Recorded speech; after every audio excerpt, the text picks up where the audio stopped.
Times are changing, and it's a shame it's for the worse.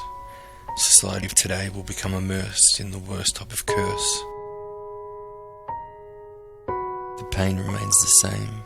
Our government, media, big business and larger charities should all be ashamed. It's been so many years and we've had very little change. We shouldn't need any incentives to try and discover preventatives. But there's 116,000 people homeless in Australia. 20,000 vacant homes in Melbourne alone. People continue to play the blame game, but there's got to be a limit before it becomes inhumane. It amazes me how quickly some are to dismiss me. They're happy to oppose what I've proposed, remaining naive to their own beliefs and turning up their nose. And that's exactly why I despise those who preach to be wise with a full breath of lies. It's time to shine a light on our current situation. Decide who's responsible for this plight. We're breaching human rights. This is do or die. Maybe not for you or I, but for someone else, it is. If you have a place to call home, you're blessed. You don't have the stress of being homeless. It's so hard to hide from the cold outside, but the need to survive. So discreetly they retreat to a dark back street. Now there's no breeze. It's time to lay a sheet on some cold concrete. This is where they'll spend the night to sleep. Some remain oblivious to all of this. The homelessness is real and it's vicious. But think about their lives and how hard it must be. Before becoming homeless, they might have had a family, forced to the streets through a tragedy. Yet despite their poor wealth, we could never fathom the effect that it's having on their health. Sleeping where they're able, park benches, old tables, just some shelter from the rain. Every time they close their eyes, it could be the last time.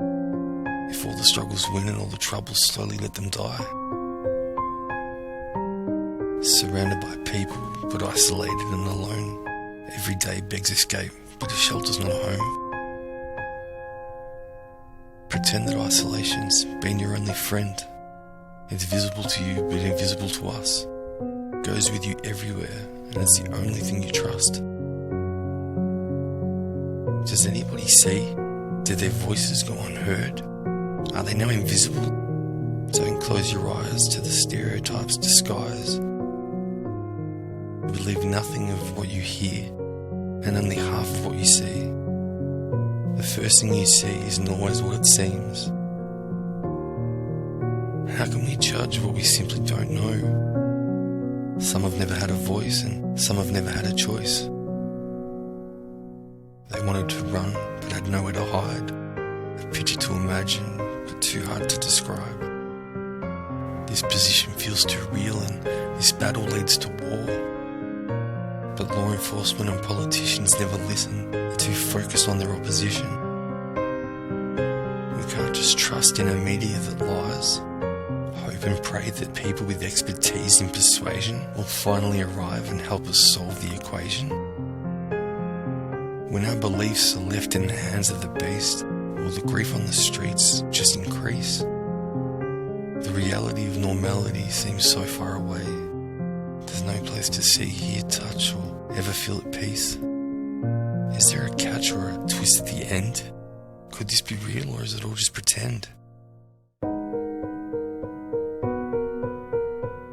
We need more positivity being spread throughout society.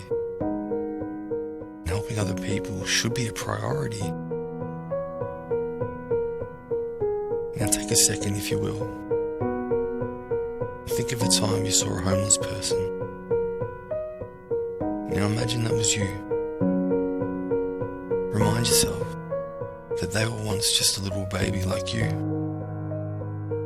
That small child grew to become a teenager, and that teenager became an adult.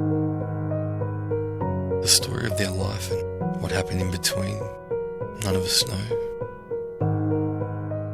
never met you, but I care. And if I had one wish, it would be to make one dream of every person in this world come true.